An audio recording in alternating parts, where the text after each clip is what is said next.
आत्ताच्या क्षणाची सर्वात मोठी ब्रेकिंग बातमी येते। माजी पंतप्रधान पी.व्ही. नरसिंह राव यांना भारतरत्न घोषित करण्यात आलेला आहे। चौधरी चरण सिंह यांचाही भारतरत्न पुरस्काराने सन्मान करण्यात आलेला आहे।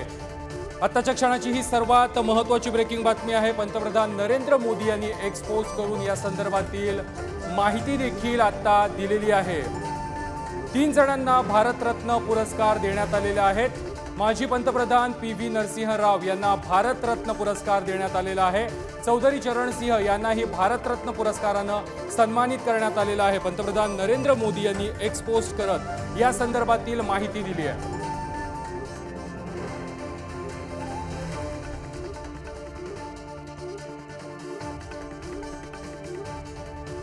या संदर्भात अधिक माहिती देत आहेत आमचे प्रतिनिधी प्रसन्न जोशी। प्रसन्न सर, 3 जणांना आता भारतरत्न पुरस्काराने सन्मानित करण्यात आलेला आहे, काय माहिती आहे या संदर्भातील?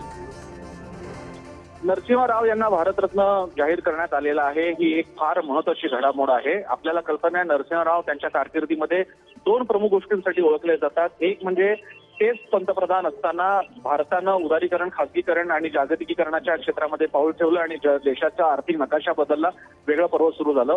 आणि दुसरी गोष्ट म्हणजे जो एक प्रकारे त्यांच्या कारकिर्दीवरती नेहमीच प्रश्नचिन्ह उपस्थित करणारा ठरला, ते म्हणजे बाबरी जेव्हा पाडली जात होती, जेव्हा तिकडे विध्वंस होत होता, त्यावेळी त्यांच्या भूमिकेबद्दलच्या संदिग्धतेबद्दल काँग्रेसमध्ये सुद्धा एक प्रकारची नाराजी राहिली आणि याबद्दल अनेकांनी लिहून ठेवलेलं किंवा बोललेलं आहे।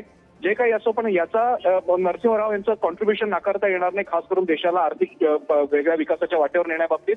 आणि त्यांना सन्मान देऊन, भारतरत्न देऊन बीजेपीने एकाच वेळी 2 गोष्टी साधलेल्या आहेत। एकीकडे सन्मान केलेल्या काँग्रेसला डिवचलेले आणि दुसरीकडे आम्ही दुसऱ्या पक्षातला आणि सगळ्यात प्रमुख विरोधी पक्षातल्याही महत्त्वाच्या नेत्याचा कसा सन्मान करतो हे दाखवून दिलेलं आहे। आणि छोटीशी गोष्ट सांगायची म्हणजे त्यांच्या शेवटच्या दिवसांमध्ये, खास करून त्यांचं निधन झाल्यानंतर काँग्रेसने त्यांचं पार्थिव सुद्धा दिल्लीमध्ये येऊ दिलं नव्हतं। त्यांचे सगळे अंतिम संस्कार आंध्रमध्ये झाले होते। या सगळ्या गोष्टीचा रेफरन्स बघून या घडामोडीकडे बघावं लागेल। नक्कीच प्रसन्न सर, डॉक्टर एम.एस. स्वामीनाथन यांना देखील भारतरत्न पुरस्काराने सन्मानित करण्यात आलं आहे। अर्थातच स्वामीनाथनबद्दल काही वेगळं सांगायची गरजच नाहीये। भारताच्या कृषी क्षेत्रातले म्हणजे नॉर्मन बोरलॉग, जसे भारताचे नॉर्मन बोरलॉग म्हणून त्यांच्याकडे बघितलं जातं, त्यांनी कृषी क्रांती आणली भारतामध्ये आणि अन्नधान्याच्या बाबतीत भारत स्वयंपूर्ण झाला होता। पुन्हा एकदा हा तोच काळ होता ज्यावेळी एकीकडे भारताने असे दिवस पाहिलेले की अमेरिकेमध्ये कायदा करून मिलो गहू आपल्याला पाठवावा लागला होता, जो तिकडे प्राण्यांसाठी दिला जातो। त्या दिवसांपासून ते भारत जगातला सगळ्यात मोठा निर्यातदार, महत्वाचा निर्यातदार आणि धनधान्याच्या बाबतीत संपूर्ण असलेला देश, जे भारताचं वर्णन प्राचीन काळापासून होत होतं, त्या दिशेने जाण्यामध्ये या माणसाने प्रचंड मोठी क्रांती आणली। फर्टिलायझरचा वापर करणं, रसायनांचा वापर करणं आणि भारताची शेती मास स्केलवरती नेणं, या बाबतीत स्वामीनाथन यांचं कॉन्ट्रीब्युशन कोणी नाकारू शकत नाही। त्यामुळे एक अतिशय योग्य नाव निवडलं गेलं असं म्हणायला हरकत नाही। नक्कीच प्रसन्न सर, धन्यवाद तुम्ही दिलेल्या माहिती संदर्भात।